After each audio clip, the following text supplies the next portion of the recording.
Salut les amis de eSport TV, merci encore de la confiance renouvelée, merci de des likes, merci de des abonnés, merci également du bail ici des commentaires, un plaisir renouvelé chaque fois de partager des informations yi mbokki sénégalais yi en fait fu leen nekk 14 régions du Sénégal àdduna wërngal këpp ñi ngi leen di jaajëfal ñi nekk également ci lalu hôpital yi ci kër yi tëdd feebar leen mës a fàtte ci ngeen bokk ñi tëdd ci kaso yi également njuumteef yóbbu leen fa wala bokk defuñu dara ñoom ñëpp ngeen bàyyi xel ñi fa dëkk également def fa dara ñi ñaan suñu borom teg leen ci yoon dëgg ngeen jub ñi dëddu àdduna suñu borom xar leen àjjana fi daw si gars yi te yéexee ñu on avance ensemble dans la magie de eSport TV actualité oblige mercato bi tay gars yi mi ngi yëngu par rapport à mercato bi on va parler donc build mi nga xam ne ak aussi Liverpool France ñoom ñoo joxe information boobu nee na Sadio Mané waxtaan na ak ki nga xam ne donc mooy Julian Nagelsmann loolu yëpp nañ ci indi ay leeral ak aussi salku bi nga xam ne waa média Angleterre yi nee nañ loolu la kii di Mohamed Salah di préparer Liverpool loolu yëpp incha allah gars yi nañ ko waxtaanee mais avant donc gars yi tey dama leen di laaj benn question mooy kii kan la gars yi kii ngeen di gis ni kii kan la gars yi donc kii ban joueur la indice bi leen jox daal mooy que ne américain la donc loolu rek laa leen ci mën a wax donc ñi yàgg seetaan football wala boog ñi suivre histoire de football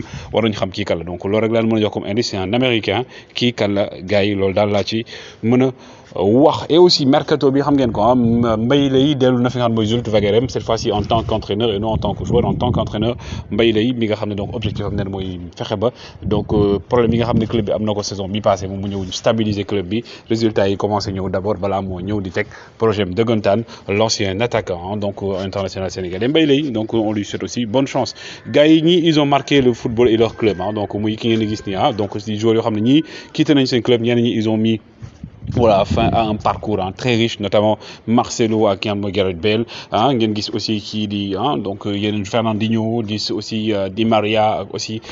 Paulo Dybala donc ils ont marqué leur club avant de partir ki ngeen gis ni également donc Laurent Barthez nekk ancien joueur moom actuellement nag moom la ñu xelmat ne moom daal moo war a ñëw remplacer ki nga xam ne également mooy le nouvel mu nekk plutôt nouvel entraîneur bu Saint-Étienne ba nga xam ne Dupraz moom gars yi dañ ko bëgg a dàq gannaaw ba nga xamee ne dañ ko waxoon objectif mooy mu maintenir leen première division ñoom nag jël nañ Ligue 2 Savanier aussi moom ñu ngi wax ne day prolonger du côté de Montpellier moom mi nga xam ne aussi donc Montpellier insiste na pour prolonger nekk na seen cadre nekk seen attaquant donc actuellement daal ce serait en bonne voie pour une prolongation donc de Thierry Savanier du côté de Montpellier li tax également ren kii di donc Nuno Mendes daal di prolonger rapidement ñi nga xam ne mooy ak Paris Saint-Germain ñoom dañoo bëggoon a wàññi option d'achat bu 40 millions yi donc lañ bëggoon a wàññi parce que ñoom dañ leen joxoon option prêt avec option d'achat obligatoire de 40 millions donc ñoom nag ñu bëggoon ko wàññi ci diggante bi ñu yéen nag ne également le Real de Madrid est intéressé par le gosse donc ba bëggoon na sax surenchérir moo tax booy daal gars yi daal lever option d'achat bi fay 40 millions yi ñii nag gars yi mooy les recrues les plus chers du côté de Chelsea ñii ñoo fa gënoon cher ci recrues muy Lukaku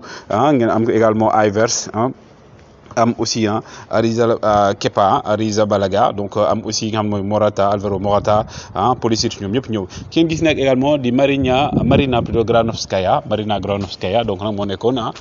présidente mën nañu gestionnaire wu équipe bii di donc Chelsea moom nag dafay waaj a jógee ndax xam nga ne moom moo doon liggéey ak ki nga xam ne mooy l'ancien propriétaire Roman Abramovich maintenant nag changé nañ ko fi mu ne nii nag keneen la gars yi bëgg a indi mooy ki nga gis nii di Alberto Pedra moom mu nekk également aujourd'hui au niveau de l'Atlético de Madrid moom daal la gars yi bëgg a indi mu daal di koy remplacer nekk aujourd'hui à la tête donc de li nga xam ne mooy Chelsea tout ce qui est donc aspect sportif et tout moom mu daal di koy gérer donc aussi Petr Cech ba léegi waxuñu ne day toog wala day dem donc situation war nañu ko leeral ki ngeen gis ne également di Lang moom nag c'est un joueur de Bruges moom actuellement c'est un Hollandais donc fi mu ne nii waa Milan AC ñoo ko bëgg a jënd moom nag li mu wax waa Bruges ne leen su ma demee di ngeen mën namm parce que man dama ñëw gars yi commencé seetaan football et tout commencé seetaan Bruges loolu daal la fa wax donc le gosse donc actuellement daal dem lay def ki nga xam ne également mooy Paul Pogba officiellement annoncé na ko Manchester moo annoncé na il va partir libre de tout contrat du côté de Manchester donc United dafay daal di jógee moom nag war na sax annoncé gars yi nee nañ si benn documentaire bu ñu tuddee Pogmentary donc Pogba comme Pogba Mentory donc MENTARY Mentory donc nekk foofu daal nañ benn magazine bu ñu waaj a def documentaire plutôt si la war a annoncé ban club la jëm moom nag c'est 233 matchs 39 buts 51 passes décisives de benn Europa League ak benn Carabao Cup loolu la gagné du côté de Manchester United. Paul Pogba mi ngi wax naan ñi nga xam ne ñi ngi wax naan day dellu peut-être Juventus wala mu dem Paris Saint-Germain. Community Shield nag gars yi officiellement match bi moo daan nekk premier match bi Liverpool ak Manchester City war a jouer donc saison bi di ñëw donc Community Shield donc c'est le 30 juillet 2022 daal la war a am 30 juillet ñu war a daje trophée Community Shield trophée bi nag moo manqué ñi di waa Liverpool pour ñu jël lépp loo xam ne mooy trophée au niveau du championnat anglais ki nga xam ne aussi mooy Naby Keita selon les dernières informations moom il serait tombé d'accord ak waa Liverpool pour prolongation de contrat Naby Keita le joueur guinéen hein, donc petit frère de Sadio Mané et aussi nos voisins, hein, donc la Guinée-Conakry, Naby Keita, donc il devrait prolonger son contrat. Pendant ce temps aussi, hein, les médias anglais, ñi naan fi mu ne nii kii di Mohamed Salah un sale coup lay préparé waa Liverpool mooy lan mooy que ne moom nee na dafay des déwén, il va rester l'année prochaine au niveau de Liverpool. Donc li tax mu bëgg fa des mooy que ne moom déjà selon les informations donc à confirmer que ne bon beaucoup de prolonger contrat dafa bëgg a ñëw dernière année nu contrat mu dem xool foofu aussi situation nan lay évoluer pour mën a yokk njëgam et tout, soit mu dem librement soit également mu gars yi mu teg leen benn pression gars yi mu tegal ko jox ko benn salaire bi. Donc daal fi mu ne le média anglais naan kii di donc Salah un sale coup lay préparé waa Liverpool pour un peu yokk valeur marchande am aussi jéem a xool yeneen club yi lan lañ koy proposé ak aussi di yéen Liverpool nu muy toogee. Et pendant ce temps aussi ki nga xam ne nag moo nar a am regret bi mooy ki nga xam ne mooy Jürgen Klopp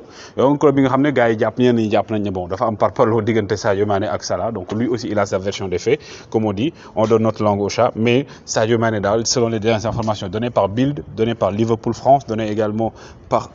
Sky allemand plutôt Sky Allemagne plutôt ñoom Sky Sport Allemagne, donc ñoom nee nañ ki nga xam ne mooy Sadio Mané il va partir wala boog il veut partir donc c'est acté dafa bëgg a jóge Liverpool. Donc ñu ne Real Madrid mi ngi koy yëndu di xool situation bi. Paris Saint-Germain aussi wax naa leen ce matin def na benn offre bu démentielle, offre bu mag a mag, mais nee nañ ki nga xam ne mooy donc kii di Sadio Mané waxtaan na ak Julian Nagelsmann, nee na waxtaan na ñoom ñaar directement, waxtaan nañ échangé nañ et que Sadio Mané jox na ko accordam pour daal di fay ñëw. Donc sur le principe jàpp nañ ne kii di Sadio Mané ak agent ak aussi li nga xam ne mooy waa Bayern de Munich d'accord nañ, li des nag mooy négocier ak ñi nga xam ne donc mooy ñii di waa Liverpool par rapport aussi situation bi. Gars yi nag nee nañ fi mu ne nii le contrat bi nga xam ne mooy xaar Sadio Mané fële c'est un contrat de 3 ans, donc contrat bu jëm ba 2026 donc pour Sadio Magnifique Mané donc pour mu daal di signer foofu noonu du côté du Bayern de Munich bi nga xam ne gars yu bëri jàpp nañ ne moom bu fa ñëwee. Donc c'est un championnat qui lui convient très bien, championnat la boo xam ne bon il va un peu rappeler un Franck Ribéry par rapport au style de jeu bi et tout, avec bien entendu beaucoup plus de puissance par rapport à Sadio Mané. Nagelsmann donc il a approuvé, donc moom depuis le début dafa approuvé ñëw Sadio Magnifique Mané bi nga xam ne donc lui il est tombé sous le charme de l'attaquant sénégalais. li ko gën a waral na gars yi fi mu ne nii ñii di waa Bayern gën a bëgg accélérer affaire mooy que ne ki nga xam ne mooy donc kii di donc Lewandowski moom dafa wax ba mu demee ak équipe nationale pologne conférence de presse mu ne moom fi mu ne nii doyal na ci Bayern de Munich sëkk Bayern nag fi mu ne nii ñu ngi wut benn attaquant de pointe, mais aussi dañuy wut Sadio Mané étant donné aussi que ki nga xam ne mooy donc Serge Gnabry prolongé gul ba léegi Serge Gnabry mi nga xam ne wax naa ne ko dernière proposition contrat bi ko Bayern dafa pour mu daal di ko étudier mooy 19 millions par an. Gnabry nag ba léegi tontoogul, moo tax fi mu ne nii Sadio Mané daal voir porter de l'année prochaine li nga xam mooy tunigu Bayern de Munich bi la Nationalmannschaft plutôt le club bavarois. Donc dina nekk loo xam ne luy mën a nekk la nit ñi mën see rêver donc Nagelsmann aujourd'hui donc il est en train de tout faire moom de son côté pour fexe ba ki nga xam ne mooy donc l'enfant de Bambali ñëw jouer fa Sadio Mané bi nga xam ne gars yi jàpp nañ aussi naan jox benn information tout à l'heure par rapport aujourd'hui aussi ranking bi mooy statut Sadio Mané au niveau de l'Europe, parce que am na ay statistiques yu gars yi defaat génne ko donc dinañ ci waxtaan. Mais au niveau de plutôt de Bayern c'est clair, donc recruter Sadio Mané la. Donc ñi nga wax aussi ki nga xam ne mooy donc kii di Ousmane Dembélé moom c'est presque sûr que ne day jógee fu nga xam ne mooy du côté de Barcelone, ñu ngi koy tudd du côté du Paris Saint-Germain bi ñu ne ki nga xam ne mooy Nasser El Khelaïfi moo waxtaan directement ak moom pour daal di koy indi. Mais Bayern fi mu ne nii daal Sadio Mané nañ bëgg a jënd, mais aussi ciblé nañ aussi un attaquant, un neuf de pointe boo xam ne day ñëw renforcer également seen milieu bi. Ki nga xam ne aussi mooy donc Gravenberch day ñëw def na visite médicale am, donc il va signer son contrat. Donc défense bii di donc bu Bayern dañ ko gën a renforcer, donc uddewoon on ne sait pas maintenant ndax Sadio Mané day jouer ak Lewandowski ou pas, loolu daal la gars yi di wax. fi ni gars yi lan ngeen ci gis joxe leen seen xalaat. Tout à l'heure je vous promets benn exclusivité boo xam ne dina leen neex lool gars yi. On avance ensemble dans la magie de eSport TV. N'oubliez pas surtout de vous abonner gars yi. Jaa ngeen jëf.